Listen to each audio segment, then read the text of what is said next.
एक महारथी, महाबली और बहुत ही उदार चरित्र का व्यक्ति है। और जयशंकर प्रसाद ने इतिहास में इस पात्र को निकाल करके, इतिहास से इस पात्र को निकाल करके उसे अपने नाटक में बखूबी पिरोया है। अगर हम बात करें स्कंदगुप्त में के नाटक के बारे में विस्तार से, तो इसमें कुल 5 अंक हैं और कुल 33 दृश्य हैं। सबसे बड़ी और इम्पोर्टेंट बात जो है वो ये कि स्कंदगुप्त नाटक में कुल 16 गीत हैं। इन 16 गीतों को पूरी तरह से समाकर ये नाटक बहुत ही बेहतरीन नाटक बनकर के उभरता है। क्योंकि आप जानते हैं कि जयशंकर प्रसाद अपने समय के बेहतरीन लेखकों में से एक थे, या यूं कहें कि बेहतरीन नाटककारों में से एक थे। जिस प्रकार से मुंशी प्रेमचंद्र के कहानियों को देखते हुए मुंशी प्रेमचंद्र के पहले के कहानीकारों का जिक्र होता है, मुंशी प्रेमचंद्र के बाद के कहानीकारों का जिक्र होता है, उसी प्रकार भारतेंदु ने नाटक की आधारशिला रखी और उस आधारशिला को आगे बढ़ाया जयशंकर प्रसाद ने छायावाद के रूप में, जिसमें सम्मान, ममत्व, वात्सल्य, प्रेम और इतिहास को बखूबी निचोड़ करके जयशंकर प्रसाद ने भर दिया। जयशंकर प्रसाद की देखें तो कुल 13 रचनाएं सिर्फ नाट्य के तौर पे, यानी नाटक हैं सिर्फ 13, जिसमें से चंद्रगुप्त, ध्रुवस्वामिनी, स्कंदगुप्त, अजातशत्रु, ये ऐसे नाटक हैं जो इतिहास से लबरेज हैं। और जयशंकर प्रसाद को इतिहास का भरपूर ज्ञान है। ऐसा नहीं कि उन नाटकों में मात्र कल्पनाओं को ठूंस दिया हो, एकदम ऐसा नहीं है। उन्होंने इतिहास से बिना छेड़छाड़ किए ही इस नाटक को बेहतरीन ढंग से सबके सम्मुख परोसा है। और इस नाटक के बारे में हम यहाँ पर बात करेंगे जिसका नाम है स्कंदगुप्त। तो हमें इस नाटक की कथावस्तु बता दीजिए। देखिए, सबसे पहले तो अगर इस नाटक की कथावस्तु के बारे में हम बात करें तो आप जानते हैं इस नाटक का नाम ही है स्कंदगुप्त। और हम लोग जिस क्षेत्र में रहते हैं, यानी कि जो क्षेत्र है गाजीपुर का जो क्षेत्र है, वो मूलतः उनका क्षेत्र था, यानी कि गुप्तों का जो था वो क्षेत्र ही, गाजीपुर वाला क्षेत्र, बलिया वाला क्षेत्र, मऊ, जौनपुर वाला जो पूरा क्षेत्र गुप्तों का क्षेत्र था। अब आप एक प्रश्न कर सकती हैं कि कैसे, आखिर ये गुप्तों का क्षेत्र कैसे है, क्या प्रमाण है इसका। तो सैदपुर में, जो गाजीपुर डिस्ट्रिक्ट के अंतर्गत पड़ता है, सैदपुर भीतरी में एक स्तंभ लेख है स्कंदगुप्त का, और उसमें स्कंदगुप्त ने बखूबी हुणों के आक्रमण और उससे बचाव और सारी बातों को बहुत विस्तार से उस स्तंभ लेख में उन्होंने लिखवाया था। तो इससे पता चलता है कि हम जिस क्षेत्र में रहते थे वो क्षेत्र काफी प्राचीन है और वो कहीं ना कहीं गुप्तों से जुड़ा हुआ है। और एक बात और, सैदपुर के जस्ट बगल में, यानी सैदपुर ही का क्षेत्र मानिए उसे, एक जगह है औड़िहार, जंक्शन है, रेलवे का जंक्शन है औड़िहार, स्थान का नाम भी औड़िहार ही है। तो उसका नाम औड़िहार कोई भी इसी से निकला है, यानी गुप्तों के समय ही निकला है। कैसे? क्योंकि हूण जो थे, हूणों को वहां पर घेरा गया। एक तरफ आप देखेंगे वहां पर गंगा है और एक तरफ गोमती है। तो गंगा गोमती वाले क्षेत्र में हूणों को स्कंदगुप्त ने उसी क्षेत्र में घेरा और बहुत बुरी तरह हूणों को उस क्षेत्र में हराया। तो उस क्षेत्र का नाम ही हो गया था हूणहार। हूणहार, और वही हूणहार जो था वो बाद में बदल करके औड़िहार हो गया। आप मतलब लोकल जो हम लोग का क्षेत्र है, जो गाजीपुर वाला क्षेत्र है, बनारस वाला क्षेत्र है, उसमें ये नहीं कहा जाता कि बच्चे रो मत गब्बर आ जाएगा, ऐसा नहीं कहा जाता। वहां पर बच्चों को सामने कहा जाता है कि रो मत, नहीं तो हुड़ार आ जाएगा। तो ये जो हुड़ार है ये कोई जानवर नहीं है, ये हुड़ार हूण है। ये वही हूण है जिन्होंने कि पूरी तरह से भारतवर्ष को, खासतौर पे उत्तर भारत के पूरे एरिया को बहुत बुरी तरह लूटा।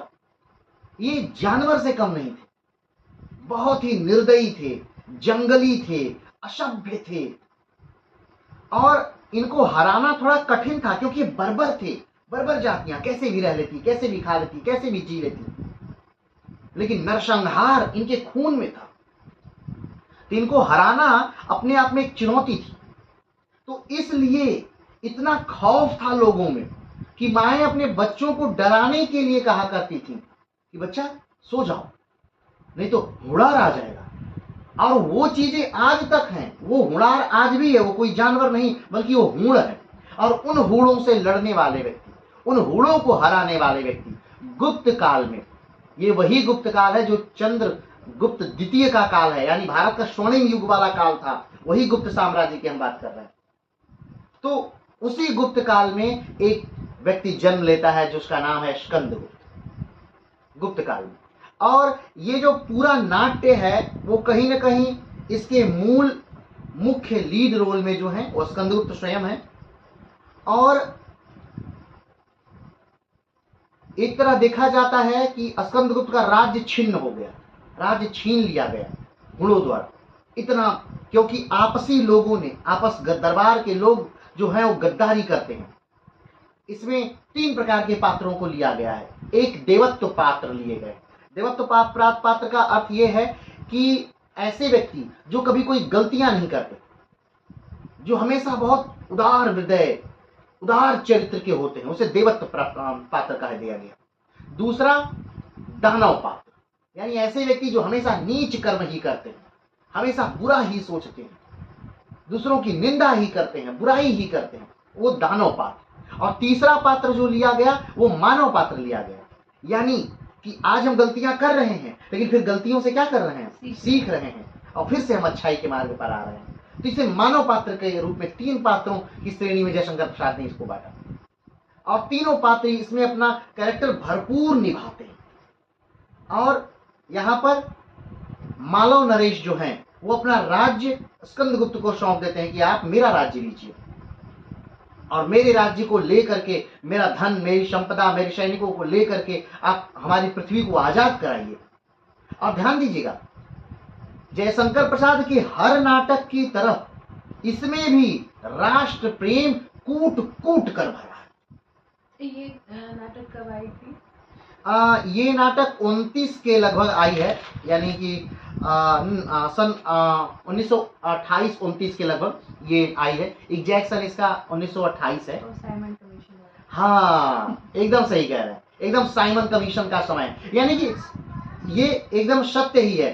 तब तक आप देखिए, तो एकदम ये सत्य ही है कि भारत की जो कथा वस्तु है, यानी भारत का जो मूल है, तो एक समय भारत में क्या चल रहा है, भारत में चल रहा है कि साइमन कमीशन का गठन हो चुका है, साइमन कमीशन भारत आ चुका है। एक तरफ असहयोग आंदोलन, भारत में एक बार महात्मा गांधी की हवा चलने वाली है, चंपारण आंदोलन 1915 के हो चुके हैं। तो ये सारी चीजें जो देशभक्ति की ये सारी चीजें हैं वो कहीं ना कहीं कूट कूट कर इस नाटक में भर दी गई हैं। और सारे जो पात्र हैं, चाहे वो देवत्व प्राप्त पात्र हो, चाहे दानव पात्र हो, चाहे मानव पात्र हो, और वो सब कहीं ना कहीं उन अंग्रेजों वाली भाषा को बोल रहे हैं। स्कंदगुप्त एक क्रांतिकारी के तौर पर प्रस्तुत किए गए कि वो किस प्रकार से इन आतताइयों को बाहर निकाल रहे हैं। और हमने जैसा कि कहा आपसे कि हूण भी भारत में क्या थे, आतताई हैं, आक्रमणकारी हैं, और असहाय होकर भी स्कंदगुप्त क्या है, असहाय ही है, राज्य उनके पास नहीं, उनका राज्य चला गया है, लेकिन फिर भी लोगों से सहायता लेकर, लोगों से जुड़ करके वो क्या कर पा रहे हैं, अपने राज्य को फिर से प्राप्त कर रहे हैं, उन्हें हरा दे रहे हैं। तो यहाँ जयशंकर प्रसाद कहीं ना कहीं उनके माध्यम से कहलवाते हैं कि भाई अगर जनता चाहे, जनता जुड़े, तो इन अंग्रेजों को भी क्या किया जा सकता है, उठा करके फेंका जा सकता है। और वो उदाहरण देके कह रहे हैं कि आप देखिए वो हुड़ों को कैसे हरा रहे हैं। स्कंदगुप्त में वो दिखाए हैं साफ साफ कि हुड़ों को कैसे हरा करके, पराजित करके भारत से निकाल दिया गया। और आपको याद होगा चंद्रगुप्त जो नाटक है जयशंकर प्रसाद का, उसमें भी वो साफ साफ कह रहे हैं कि किस प्रकार से महान सेनानी, महान राजा जो सिकंदर है, उसको किस प्रकार से भारत से बाहर निकाल दिया गया, भारत में प्रवेश तक नहीं करने दिया गया। तो वो भी क्या है, आतताई ही है, और हूण भी आतताई ही है। और इस समय हमारा देश जिससे गुलाम है वो अंग्रेज, वो भी आतताई ही है। तो उनको किस प्रकार से हमारे देश से बाहर निकालना, ये पूरी कथा वस्तु जो है वो कहीं न कहीं उस समय के वर्तमान परिप्रेक्ष्य में लिखी गई कथा वस्तु है। बस अंतर इतना है कि अंग्रेजों के स्थान पर उन्होंने हूणों को लिया है, बस। अच्छा, जब इस नाटक की बात करें कि ये तद्भव प्रधान नाटक है या तत्सव प्रधान नाटक, तो क्या कहेंगे? देखिए, नाटकों की एक खासियत हो जाती है कि जो भी ऐतिहासिक नाटक होते हैं, जब उन्हें रंगमंच पर हम प्रस्तुत करते हैं तो उन्हें तत्सम रूप में प्रस्तुत करना ही ज्यादा उपयोगी होता है। क्योंकि जो प्राचीन काल है वो कहीं ना कहीं, जैसे जैसे हम प्राचीन काल में जाते जाते हैं तो हम संस्कृत के नजदीक चले जाते हैं। ठीक, तो जैसे जैसे हम संस्कृत के नजदीक जाएंगे तो क्या होंगे, वो तत्सम शब्दों का प्रयोग होगा। तो भारत के जितने भी ऐतिहासिक नाटक हैं वो सब के सब लगभग क्या है, तत्सम है। क्योंकि आप जानते होंगे तत्सम तद्भव में अंतर, आप जानते होंगे तत्सम ऐसे शब्द जो मूलतः संस्कृत से उठा करके हिंदी भाषा में रख लिए गए हों, ऐसे शब्द को तत्सम शब्द कहा जाता है। तद्भव यानी कि ऐसे शब्द जो कि संस्कृत से घिस कर हिंदी में, हाँ उद्भव, हाँ संस्कृत से उद्भव जिनका, हाँ उद्भव होकर के नए शब्द बने, वो क्या हो गया, तद्भव। ठीक है, तो इसमें जो है स्कंदगुप्त नाटक में जो पूरा लिखा गया है, पूरा नाटक लगभग तत्सम रूप में लिखा गया है। नाटक में कौन सा रस है आचार्य अभिनव के अनुसार? आचार्य अभिनव कहते हैं कि इसमें आनंद रस है। आनंद रस? हाँ, अब जयशंकर प्रसाद क्या कहते हैं, थोड़ा सा रस के बारे में हम समझ लेते हैं। रस के बारे में थोड़ा समझना भी जरूरी है। सारे लेखक कहते हैं कि आप जो नाटक पढ़ रहे हैं उस, या कोई रचना जो पढ़ रहे हैं, उस रचना में जिस रस की प्रधानता होती है वो रचना उसी रस की होती है। ठीक, जैसे कि अगर वीर रस की प्रधानता है इसमें तो ये नाटक वीर रस का मान लिया जाएगा। श्रृंगार रस की प्रधानता है तो श्रृंगार रस का मान लिया जाएगा।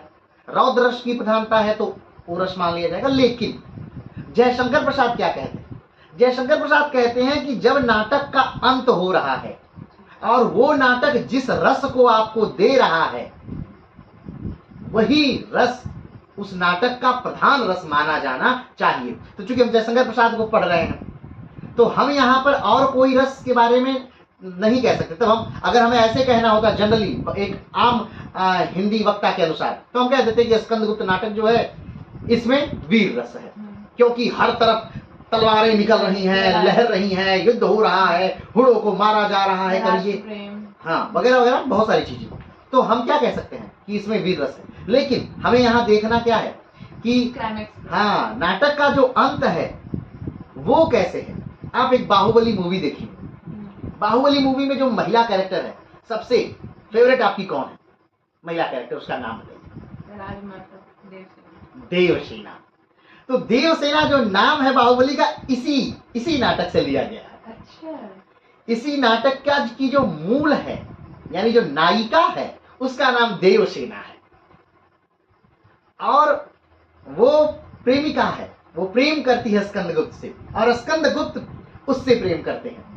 लेकिन आखिर में जब अपना राज संपन्न करके स्कंदगुप्त आते हैं, ठीक, तो वो कहते हैं कि चलिए हम लोग क्या कर लेते हैं, विवाह कर लेते हैं, अब हमें साथ रहना चाहिए। तो देवसेना का एक शब्द है, वो मैं आपको बताता हूं। देवसेना कहती है सब क्षणिक सुखों का अंत है, सब क्षणिक सुखों का अंत है, जिसमें सुखों का अंत न हो इसलिए सुख करना ही न चाहिए। सुख करना ही नहीं चाहिए। अगर सुख का क्या है, अंत है, तो सुख करना ही नहीं चाहिए। मेरे इस जीवन के देवता, देवसेना कह रही है किसे, स्कंदगुप्त से, कि मेरे इस जीवन के देवता और उस जीवन के प्राप्य, मेरे इस जीवन के देवता और उस जीवन के प्राप्य मुझे क्षमा करें। मैं आपके रास्ते की रोड़ा नहीं बनूंगी, मैं आपको कर्म करने के लिए रोकूंगी नहीं। अगर मैं आपके जीवन में आई तो स्कंदगुप्त वो कार्य नहीं कर पाएगा जो करने के लिए वो पैदा हुआ है, या जो वो कर सकता है। तो मैं आपसे विवाह नहीं करूंगी और आप भी विवाह नहीं करिए। दोनों एक दूसरे से अगाध प्रेम करते हैं। तो अब सोचिए, यहां सुख है, यहां दुख है, और सुख और दुख जहां सब कुछ समाहित हो जाए, वही कौन सा रस है? आनंद रस है। जहां सारे रसों का अंत भी हो और सारे रसों का प्रारंभ भी हो, वही क्या है? आनंद रस है। वैसे तो जनरली हम 10 रसों को जानते हैं, कुछ लोग 9 कहते हैं, कुछ लोग 10 कहते हैं। कौन कौन से? एक लाइन में हम बता दें कि रौद्र भयानक वीर रस, करुण हास्य श्रृंगार, अद्भुत शांत विभस्त रस, 9 रस के आधार। और 10वां रस जिसे मानते हो वात्सल्य रस है। लेकिन यहां पर जो जयशंकर प्रसाद जी हैं वो कहते हैं कि नहीं, आनंद रस जो है ये स्कंदगुप्त किस रस में है? आनंद रस में। और वो क्यों? क्योंकि आखिर में जो मोड़ इन्होंने जो मोड़ दिया, इस नाटक को जो मोड़ दिया देवसेना और स्कंदगुप्त के संवाद को, कि सब कुछ होने के बाद भी देवसेना करेंगे, मेरे इस जीवन के देवता उस जीवन के प्राप्य मुझे क्षमा करें।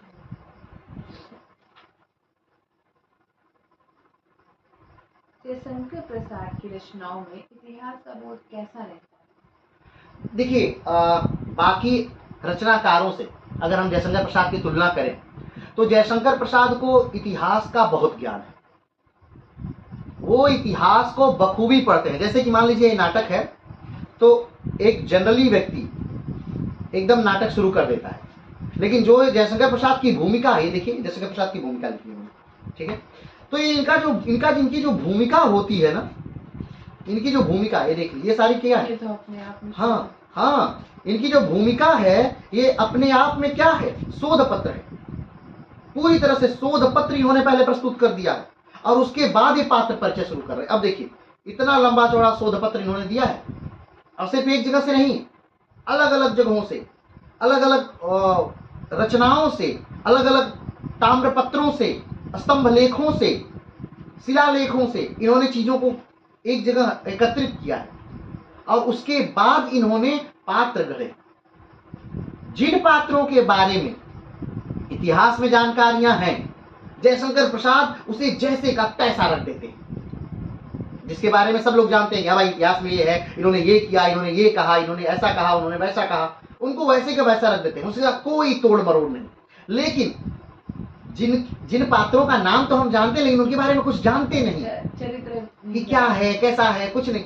वहां पर जयशंकर प्रसाद अपनी बेहतरीन कल्पना का परिचय देते हैं और पूरी की पूरी कल्पना अपनी उड़ेल देते हैं।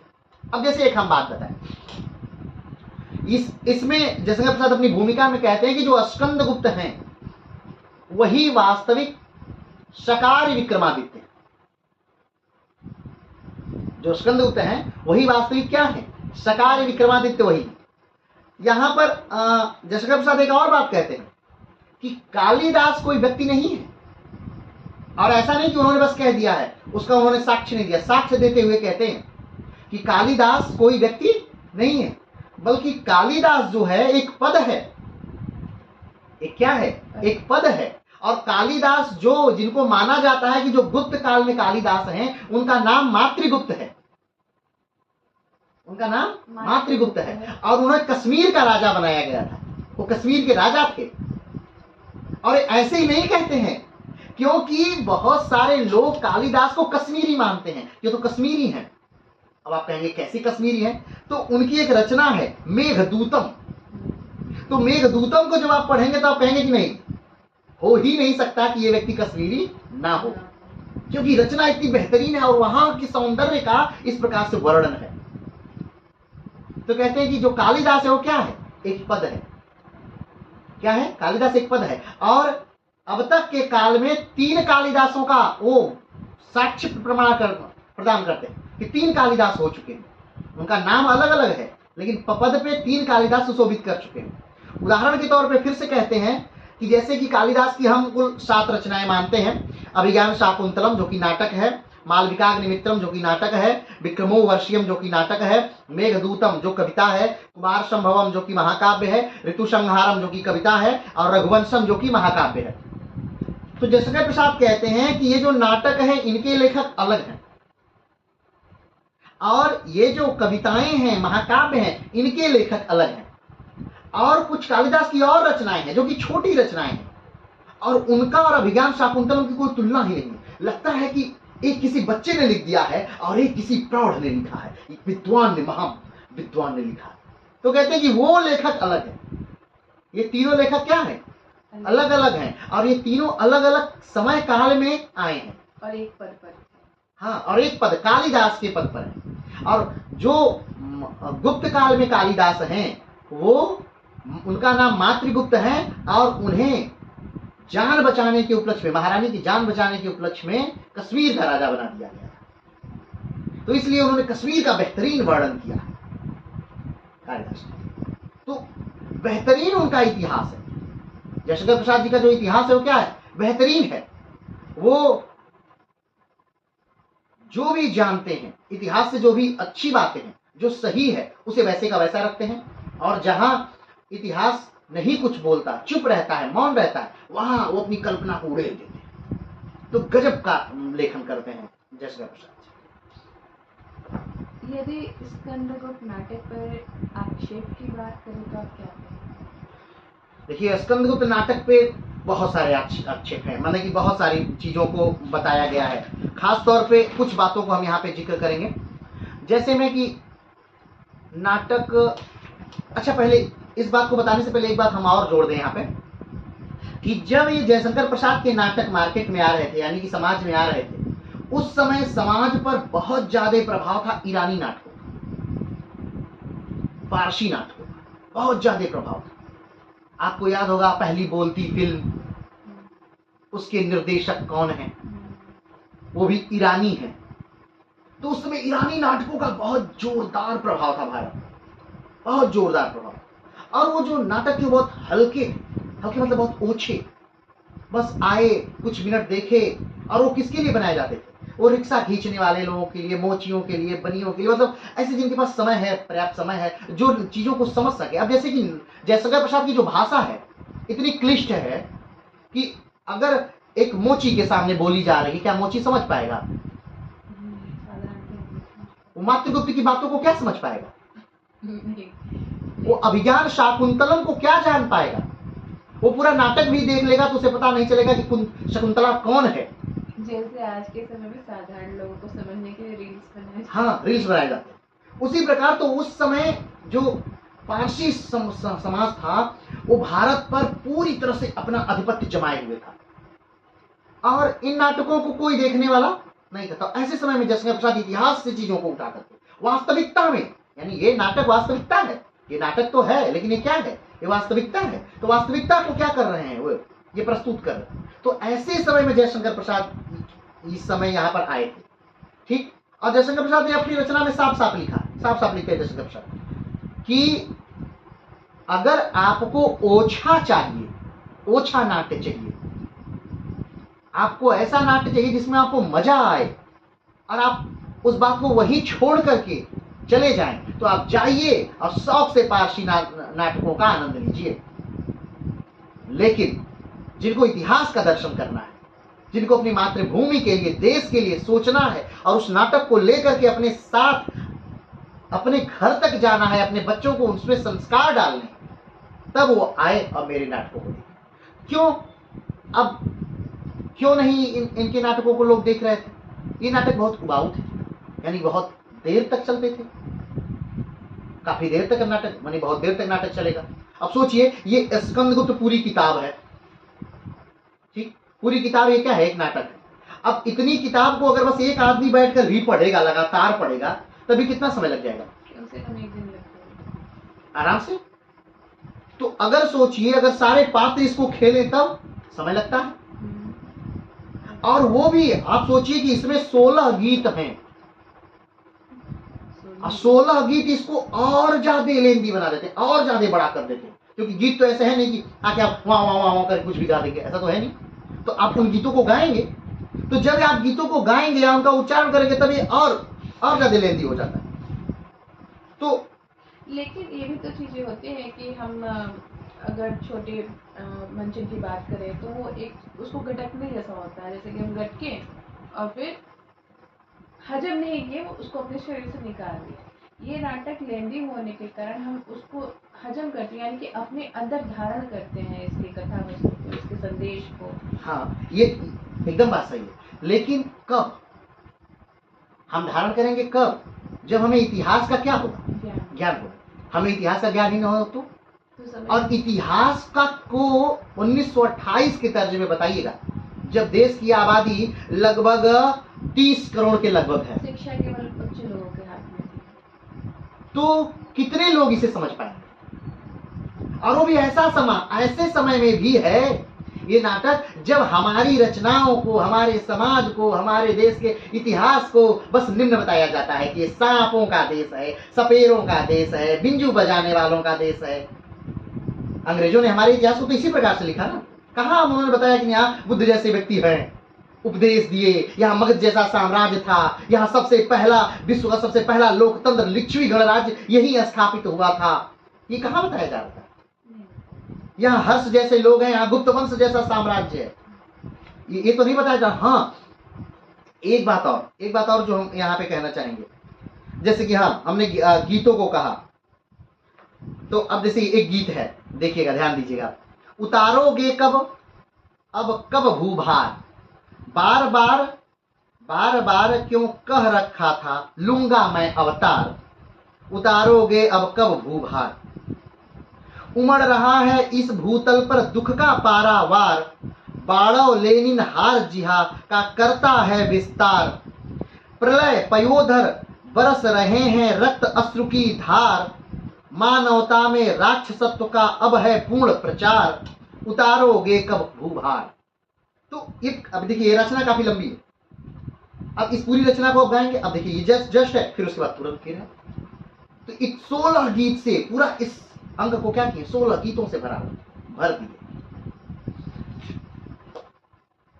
बड़ी अच्छी बात से, यानी कि अपनी बेहतरीन बातों से जयशंकर प्रसाद यहां पर कह रहे हैं, यानी इस समाज को उस समाज से तुलनात्मक अध्ययन से कह रहे हैं। जैसे कि आज हम आपसे पूछे कि आप अभी अपने याददाश्त में कितनी बार हिंदुओं और बौद्धों के दंगों के बारे में सुने? नहीं सुने। लेकिन गुप्त काल में यही चल रहा था, हिंदू और बौद्धों का दंगा। लेकिन हम आपसे पूछें कि आपने कितनी बार अभी तक हिंदुओं और मुसलमानों के दंगों के बारे में सुना? हर रोज। तो वो कह रहे हैं कि मानव के पास हमेशा लड़ने के लिए चीजें होती हैं, एकदम साक्षात दिखा रहे हैं अपने पात्रों के माध्यम से कि एक बौद्ध आ जा रहा है और कह रहा है कि अरे नीच दुराचारी पापी, तुम लोग एक यज्ञ में 24,000 पशुओं की बलि दे देते हो। उस समय के जो राजस्व यज्ञ होते थे उस समय 24,000 घोड़ों को काट दिया जाता था बाकी पशुओं के साथ। सोचिए 24,000 पशुओं की बलि एक यज्ञ में। तो वो उनको घृणित कह रहा है।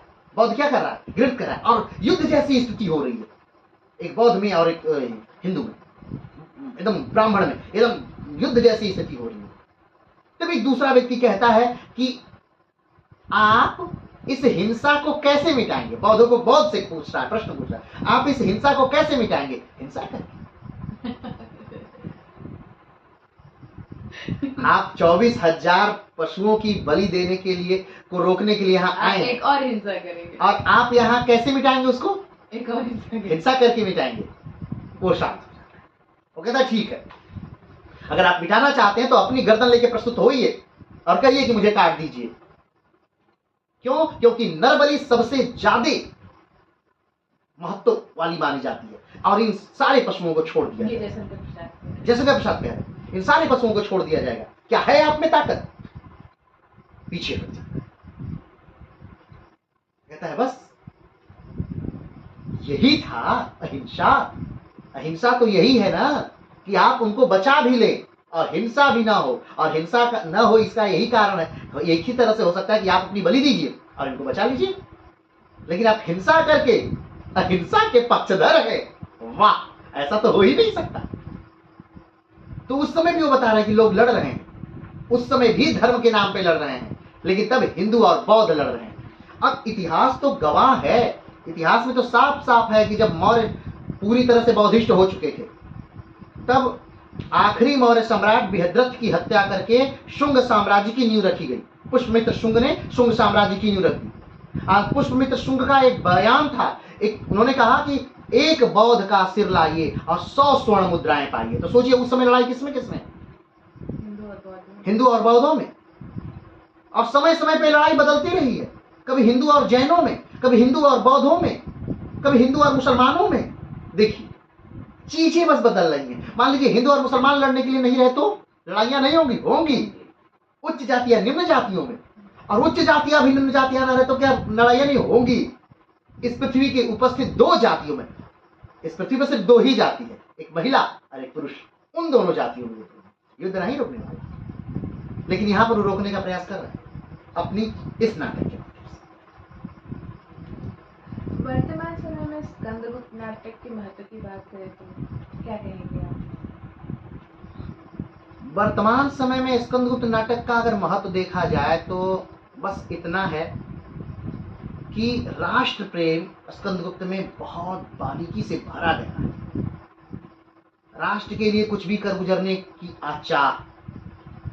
जयशंकर प्रसाद कहते हैं कि सिर्फ राजा का ही दायित्व नहीं कि वो प्रजा को ठीक रखे, ये प्रजा का भी दायित्व है कि वो राजा के लिए कुछ करे, वो राजा को सही मार्ग दिखाए, वो सही चीजें करे। हर चीजें राजा के भरोसे छोड़ देना ये प्रजा के लिए कहां सही है? हर चीज की आलोचना करना ये प्रजा के लिए कहां सही है? ये अपने से पहले के ही चीजों को जयशंकर प्रसाद अपने नाटक में बड़े बखूबी तरह से उतारते हैं। कहते हैं आलोचना सबसे आसान हथियार है और कार्य करना सबसे दुष्कर कार्य। किसी चीज को बदलना क्या है? सबसे दुष्कर है, लेकिन आलोचना करना सबसे आसान। तो आज के परिवेश में अगर देखा जाए तो जयशंकर प्रसाद का नाटक कहीं ना कहीं बहुत ज्यादा सार्थक है राष्ट्र प्रेम की लिहाज से। इसमें बहुत बारीकी से त्याग, समर्पण, ममता, जैसे कि स्कंदगुप्त इनका मूल पात्र अपना राज्य त्याग देता है, अपने भाई के लिए छोड़ देता है। सोचिए जयशंकर प्रसाद के नाटकों में एक बड़ी खासियत है कि जयशंकर प्रसाद के नाटक में जो नायक है वो हमेशा बहुत उच्च कोटि का किरदार अभिनय करता है।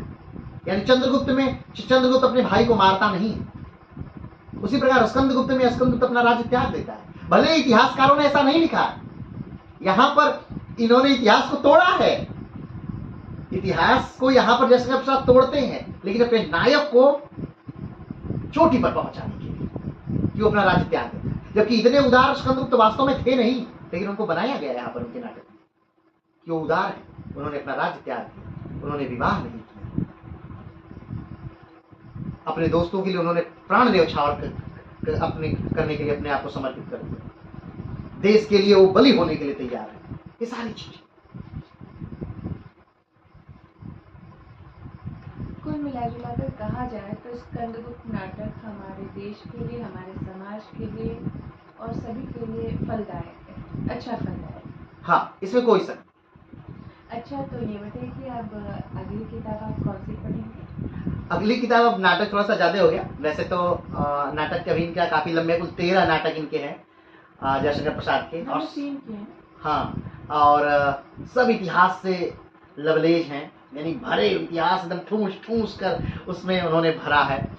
मातृभक्ति, देश प्रेम, ये सारी चीजों को जयशंकर प्रसाद ने भरा है। लेकिन अभी थोड़ा सा ज्यादा हो गया, तो इसलिए मैं जयशंकर प्रसाद की एक बेहतरीन रचना, इसका नाम है आंसू, तो मैं आंसू अभी पढ़ रहा हूँ इस करुणा कलित हृदय में। अगली बार मिलेंगे हम आंसू के साथ, और बेहतरीन रचना आंसू है, तो अभी हम आंसू पढ़ रहे हैं। जल्दी ही हम आंसू लेकर उपस्थित होंगे। तब तक के लिए नमस्कार, धन्यवाद, जय हिंद। जय।